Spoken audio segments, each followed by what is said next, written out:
வணக்கம். எல்லோரும் எப்படி இருக்கீங்க? எனக்கு ஃபுல்லாகவே ஏஐ வீடியோ பார்த்துருப்பீங்க. ஸோ இதுக்கு முன்னாடி ஏஐ வீடியோ கிரியேட் பண்ணி உங்களுக்கு அவேர்னஸ், ஸ்பிரிச்சுவல் விஸ்டம் கொடுத்துட்டு இருந்தேன். ஸோ இனிமேல் என்னோடய வீடியோவும் சேர்ந்து வரும். ஸோ எங்கள் ஆன்மீக தகவல் கொடுக்கறதுக்கு நிறைய பேர் இருக்காங்க. பட் உண்மையை சொல்கிறதுக்கு ஆட்கள் ரொம்ப கம்மி. நம்ம இங்கே சொல்ல வர விஷயம் என்னென்னா, பல ரகசியங்கள் வெளியே வரணும். ஏன்னா ஆன்மீகம்ன்றது எல்லா மக்களுக்கும் போய் சேரணும்.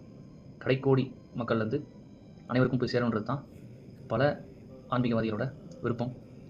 ஸோ நம்மளோட பாதை யார் வடிவமைச்சு கொடுத்தாங்க அப்படின்னு பார்த்தீங்கன்னா, மாணிக்கவாசக பெருமான், அருட்பெருஞ்சோதி ஆண்டவரை வணங்கிய வள்ளல் பெருமான், இவங்க 2 பேர் தான் நம்மளோட பாதையை வழிகாட்டி கொடுத்தவங்க.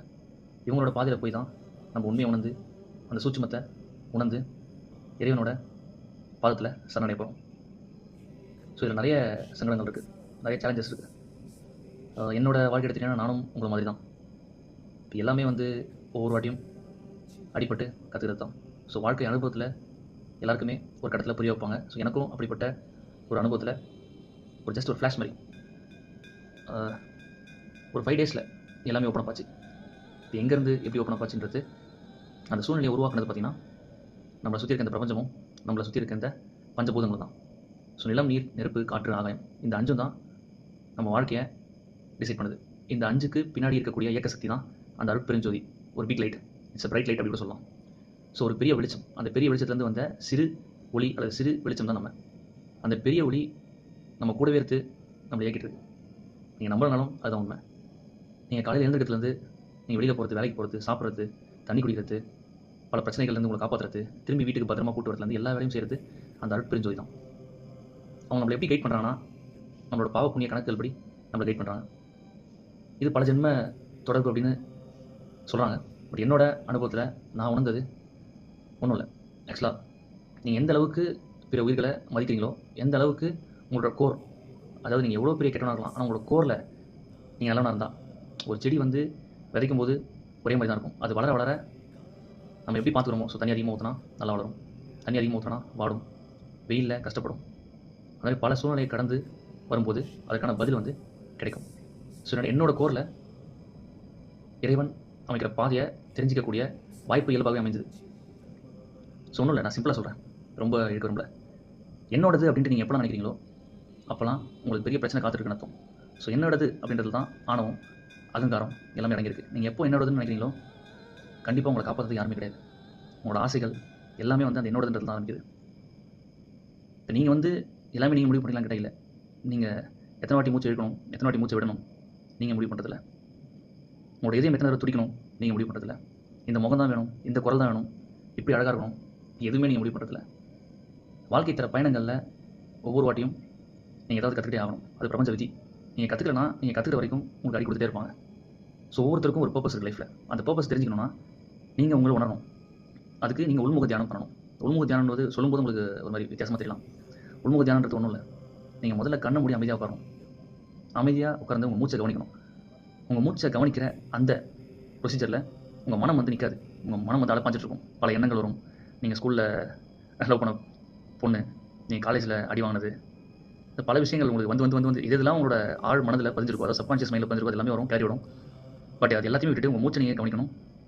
எந்த அளவுக்கு உங்கள் மூச்சை நீங்கள் கவனிக்கிறீங்களோ அந்தளவுக்கு உங்களோட மனம் ஒடுங்கும். ஸோ உங்களோட மனம் ஒடுங்கும்போது உங்களோட ஆன்ம ஒளி உங்களுக்கு கொஞ்சம் கொஞ்சமாக தெரியும். அந்த ஆன்ம ஒளியை நீங்கள் பின்பற்றணும். அதாவது முதல்ல ஒரு 3 நிமிஷம் உட்காரலாம், அதுக்கடுத்து 5 நிமிஷம் உட்காரலாம், அதுக்கடுத்து 10 நிமிஷம் உட்காரலாம். இந்த மாதிரி கொஞ்சம் கொஞ்சமாக நீங்கள் உட்காந்து உங்களை நீங்கள் கவனிக்க கொஞ்சம் கொஞ்சமாக உங்களை பற்றிய புரிதல் வரும். நான் திரும்ப சொல்கிறேன், நான் போடுற இந்த வீடியோ யார் யாருக்கு போய் சேரணுமோ அவங்களுக்கு மட்டும் தான் போய் சேரும்.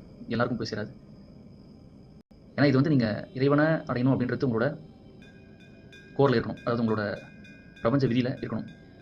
அப்படி இருந்தால் மட்டும்தான் உங்களோட தியானம் பண்ண உட்கார முடியும். ஏன்னா இல்லைனா உங்களை தியானம் பண்ண உட்கார மாட்டாங்க. உங்களுக்கு ஏகப்பட்ட கோடி கொடுப்பாங்க, இறைவன் பக்கமே திரும்ப விட மாட்டாங்க. பல ஆசைகள் கொடுப்பாங்க, இறைவன் பக்கம் திரும்ப விட மாட்டாங்க. பல காம எண்ணங்கள் கொடுப்பாங்க, இறைவன் பக்கம் திரும்ப விட மாட்டாங்க. நீங்கள் நினைக்கிறதுலாம் நடக்காமல் தெரியும். பட் அது எதுவுமே உண்மை இல்லை. நீங்கள் எதுவுமே ஆக்சுவலாக உண்மை இல்லை. நீங்கள் இருக்கிற இடம் எதுவுமே உண்மை கிடையாது. எவ்வளோ கோடிக்கணக்கில் நீங்கள் வீடு கட்டினாலும் ஒரு காலத்தில் அங்கே வெறும் மண்ணு தான் இருந்துச்சு. அந்த வீடு போனதுக்கப்புறமா அங்கே மண் மட்டும் தான் இருக்கும். அந்த மண்ணை நோண்டினா அடியில் கல் இருக்கும், தண்ணி இருக்கும். ஸோ இயற்கை மட்டும்தான். அதாவது இந்த பஞ்சபூதங்கள் மட்டும் தான் இருக்கும், எதுவுமே இருக்காது. இந்த பஞ்சபூதங்கள் மட்டும்தான் உண்மையானது, நிரந்தரமானது. அந்த பஞ்சபூதத்துக்கு பின்னாடி இருக்க இறைவன் நிரந்தரமானவர். ஸோ அந்த இறைவனை நீங்கள் பற்றி கொண்டால் மட்டும்தான் இந்த பிறவி என்னும் பெருங்கடலை உங்களால் நீந்த முடியும். ஸோ நான் ஏன் வந்து இந்த பிரிவின் பெருங்கடலை நீந்தணும்? நான் ஜாலியாக தானே இருக்கேன், என் இஷ்டத்துக்கு இருக்கேன், என்ன தோணுதோ பண்ணுறேன். என்ன தோணுதோ பண்ணலாம், ஓகே தான். பட் உங்களுக்கான ஒரு பெரிய அடி விடும்போது அது வந்து ஏந்திருக்க முடியாத சூழ்நிலை அமையலாம். ஸோ எல்லாருக்கும் அனுபவம், நானும் பட்டு கற்றுக்கிறேன், நீ சொல்லலாம். பட்டு கற்றுக்கிறது ஒரு ரகம். சில பேருக்கு தெரிஞ்சு புரிஞ்சு அந்த புரிஞ்சக்கூடிய கெப்பாசிட்டி. ஸோ இது யாரெல்லாம் கேட்குறீங்களோ அவங்களுக்கு யாராவது ஒருத்தர் இது மூலிமா பயனடைஞ்சு அவரோட எண்ணத்துலேருந்து விடுபட்டு, தப்பான எண்ணங்கள்லேருந்து விடுபட்டு, தப்பான பழக்க வழக்கத்துலேருந்து விடுபட்டு, ஒரு குறிக்கோளோட நீங்கள் லைஃப்பில் வந்து அடுத்து முன்னேறணும், ஏதாவது ஒரு திசை நோக்கி போகணும் அப்படின்னா கண்டிப்பாக உங்களுக்கு கைட் பண்ணுறதுக்கு நான் ரெடியாக இருக்கேன். இந்த கோர்ஸ் எடுக்கிறேன், ரெஜிஸ்டர் பண்ணுங்கள், இவ்வளோ காசு ஆகணும் அவ்வளோ காசு ஆகணும் அப்படிலாம் எதுவுமே கிடையாது. எனக்கு வந்து கட்டளை வந்து உன்னால் முடிந்த உதவியை எல்லாருமே செய்யணும், உன்னோட வாழ்க்கைக்கு தேவையானதை நான் கொடுக்குறேன். இதுதான் எனக்கு வந்து கட்டளை. ஸோ எனக்கு வந்து கட்டளையை நான் வந்து நிறைவேற்றுவேன். ஸோ இனிமேல் என் சைட்லேருந்து எல்லா தகவலும் உங்களுக்கு வரும். ஸோ 0% சீக்ரெட்ஸ், எல்லா சீக்ரெட்டும் ரிவீல் ஆகும். எந்த சீக்ரெட்டும் இனி ஒளிவு மறைவுன்றதே கிடையாது. ஏன்னா நம்ம ஆல்ரெடி சொன்ன மாதிரி சத்திய யுகத்தில் இருக்கும், எல்லாமே கரெக்டாக நடக்கும். தவறு செய்கிறவங்க அடி பலமாக வாங்குவீங்க. ஸோ தயவு செஞ்சு உங்களை நீங்களே திருத்திக்கோங்க. வாய்ப்பு நிறைய வாட்டி வழங்கப்படாது. நீங்கள் பிறக்கும்போது உங்களோட மூச்சில் வந்து வச்சிட்டாங்க. நீங்கள் எத்தனாவது மூச்சில் உங்கள் உயிர் நிற்கணும், எத்தனாவது இதே துடிப்பில் உங்கள் உடம்பு வந்து அவங்க ஆன்மா பிரியணும், எல்லாமே எழுதி வைக்கப்பட்ட விதி. ஸோ முடிஞ்ச அளவு உங்களோட பாவ கணக்குகளை நீக்கி புண்ணிய கர்மாவை சேருங்க. நான் சொன்ன மாதிரி மூச்சை கவனிங்க. மூச்சை கவனித்து அந்த தன்மையில் மனம் ஒன்றி டெய்லி அட்லீஸ்ட் ஒரு 10 நிமிஷமாவது, இல்லை ஒரு 5 நிமிஷமாவது, இல்லை ஒரு 3 நிமிஷமாவது இறைவனை வேண்டுங்க. நன்றி உணர்வோடு இருங்க. வாழ்க்கையில் உங்களுக்கு கிடைத்த அப்பா அம்மா, உங்களுக்கு கிடைத்த நண்பர்கள், உங்களுக்கு நடந்த நல்ல விஷயங்கள். ஏன்னா யாருமே வந்து சுயம்பாலாம் இங்கே எதுவும் பண்ண முடியாது. சொல்லலாம் நானாக தான் ஜெயித்தேன், நானாலாம் இங்கே யாரும் ஜெயிக்க முடியாது. அதுதான் உண்மை.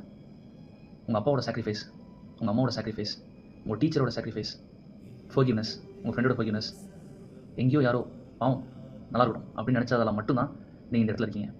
கண்டிப்பாக உங்கள் ஆள் மனசில் நீங்கள் கேள்வி கேட்டிங்கன்னா இதுதான் உண்மைன்றது உங்களுக்கு நல்லாவே புரியும். ஸோ உங்கள் ஈகோ விடுங்க. ஆணவம் அகங்காரம் உங்களை அழிக்கும், தயவு செஞ்சு விட்டுருங்க. யார் மூலியமாவது உங்களுக்கு தெரியப்படுத்துவாங்க, டேரெக்டாலாம் சொல்ல மாட்டாங்க. உண்மைகள் வந்து யார் மூலியமாவது உங்களுக்கு வரும். நீங்கள் எந்த அளவுக்கு அவேர்னஸாக இருந்து அதை பிடிச்சிக்கிறீங்களோ அந்தளவுக்கு உங்கள் லைஃப்பில் ஒரு நல்ல இடத்துக்கு வருவீங்க. ஸோ எதுவுமே நிரந்தரம் கிடையாது. ஆனால் எதன் மீதும் பற்று வைக்காமல் இறைவன் மீது மட்டும் பற்று வைத்து ஒவ்வொரு விஷயமாக நீங்கள் தெரிஞ்சுப்பீங்க. ஸோ என்னோட வீடியோ நான் இதோட முடிக்கிறேன். எல்லாமே ஒரே ஷார்ட் வீடியோ சொல்ல முடியாது. ஸோ அகண்ட விரிஞ்ச இந்த பிரபஞ்சத்தில் மாதிரி பல ரகசியங்கள் இருக்குது, எல்லாமே உங்களுக்கு ஷேர் பண்ணுறேன். ஸோ வாழ்க்கை வையகம் பிறப்போக்கும் எல்லாம் இருக்கும், நல்லதே நடக்கும்.